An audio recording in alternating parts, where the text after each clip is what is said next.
चिंचपाडा येथे हिंदू मेळावा उत्साहात संघटित राहिल्याने शक्तिशाली होऊ भैयाजी जोशी। पिंपळनेर जवळील चिंचपाडा येथे बुधवार 25 मार्च रोजी भव्य हिंदू मेळावा हजारो भाविकांच्या उपस्थितीत संपन्न झाला। कार्यक्रमाची सुरुवात पारंपरिक शोभायात्रेने व मोगी माता भगवान बिरसा मुंडा यांच्या प्रतिमा पूजनाने झाली। प्रमुख वक्ते भैयाजी जोशी यांनी यावेळी मार्गदर्शन करताना हिंदू संघटन आणि संस्कृती रक्षणाचे महत्त्व अधोरेखित केले।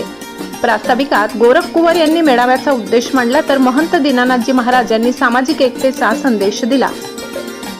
या प्रसंगी मंचावर डॉक्टर विशाल वडवी, योगी सिद्धनाथ महाराज, दत्तात्रय चौरे, श्रीराम महाराज, महारू महाराज, आमदार मंजुळाताई गावित, जिल्हा अध्यक्ष डॉक्टर तुळशीराम गावित, नगराध्यक्ष योगिता चौरे, संभाजी अहिरराव, ॲडव्होकेट ज्ञानेश्वर एखंडे, योगेश महाले, भालचंद्र दुसाणे, मोहनराव सूर्यवंशी, सुवर्णाताई अजगे आणि गोकुळ परदेशी यांची प्रमुख उपस्थिती होती। सूत्रसंचालन झुलाल गवडी यांनी केले तर आभार देवा कुंवर यांनी मानले। मोगी मातेच्या आरतीने या सोहळ्याची सांगता झाली। ब्युरो रिपोर्ट, पिंपळनेर सहसंपादक अनिल बोराडे।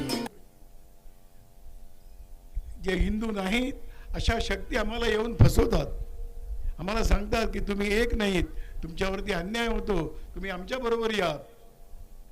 आज फार मोठी आवश्यकता आहे की हिंदू समाजातल्या सर्व लोकांनी जागृत राहून आपली ओळख, आपली संस्कृती, आपल्या परंपरा याचं रक्षण तुम्ही आम्ही सर्वांनी मिळून केलं पाहिजे।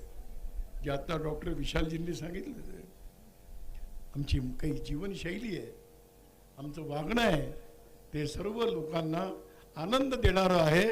आम्ही कधीही कोणाला त्रास देत नाही। म्हणून आपल्याकडे म्हटलंय परोपकाराय पुण्याय, दुसऱ्यांसाठी काम करणं हे पुण्य आहे, आणि पापाय परपीडनम, दुसऱ्याला पीडा देणं, त्रास देणं हे पाप आहे। तुम्ही आम्ही सर्वांनी मिळून ठरवण्याची आवश्यकता आहे की आम्हाला पुण्याच्या मार्गावर जायचं की पापाच्या मार्गावर। तरी पण मी विचारणार आहे, ज्यांची इच्छा पापाच्या मार्गावर जाण्याची आहे त्यांनी जरा हात वर करा। बरेच लोक दारूच्या व्यसनाच्या मागे लागलेले आहेत। हे काही चांगल्या समाजाचं लक्षण नाही। पैसा कमवायचा, परिश्रम करायचे आणि दारू पायी ते घालवायचे। आज शाळेच्या मुलांना सुद्धा अशा प्रकारचं व्यसन लागतं आहे। हे कोण सांभाळणार आणि कोण थांबवणार? त्याची सुरुवात सगळ्यांनी आपल्या घरापासून केली पाहिजे की आमच्या घरामधली मुलं कधीही व्यसन करणार नाहीत, आणि व्यसन करण्यापासून त्यांना आम्ही थांबवू, आणि घरामध्ये व्यसन करणारे कोणी असतील तर त्यांनाही समजून सांगून त्यांची दारू सोडू। ज्या दिवशी हा समाज दारूमुक्त होईल, व्यसनमुक्त होईल, त्या दिवशी इकडे आनंदाला कोणतीही कमी राहणार नाही। आम्हाला ठरवायचं आहे की आम्ही दुःखी राहायचं का सुखी राहायचं, आणि म्हणून सुखी होण्याचा मार्ग असं व्यसनमुक्त जीवन। पैशाने सर्व गोष्टी होतात असं नाही, केवळ शाळेत जाऊन सगळ्या गोष्टी शिकायला मिळतात असं नाही, आणि म्हणून घरामध्ये आई वडिलांनी आपल्या मुलांना चांगल्या गोष्टी शिकवल्या पाहिजेत, आपल्या परंपरा सांगितल्या पाहिजेत, आपल्या चांगल्या गोष्टी सांगून त्यांना तसं आचरण करायला लावलं पाहिजे। असा हिंदू समाज आवश्यक आहे। असा हिंदू समाज जर भारतामध्ये राहिला तर तो शक्तिशाली होईल, आणि आम्हाला शक्तिशाली काय व्हायचं आहे? दुसऱ्यांचं रक्षण करण्याकरता व्हायचं। दुसऱ्यांच्या रक्षणाकरता भारत उभा करायचा। आम्ही कधीही जगाच्या मागे राहणार नाही। आम्ही जगाच्या बरोबर चालण्याचा प्रयत्न करू, इतकी ताकद आपण मिळवू, आणि जगाच्या बरोबर चालणं एवढंच नाही तर जगाच्या समोर पुढे उभे राहून चालू की जग आपल्या मागे येईल। आपण श्रेष्ठ आहोत, आपण देवाधर्माचे आहोत, ही देवतांची भूमी आहे, आपण भजन करणारी मंडळी आहोत, आपण झाडांना देवता मानणारी मंडळी आहोत, आपण प्रकृतीला देवता मानणारी मंडळी आहोत। जगामध्ये कोणीही हे मान्य करत नाही। आपण जगाला हे शिकवणार आहोत, पण शिकवणारे ताकदवर असले पाहिजे। शिकवणारे दुबळे पतले असले तरी चालणार। रस्त्याने एक पेलवान चालले होते।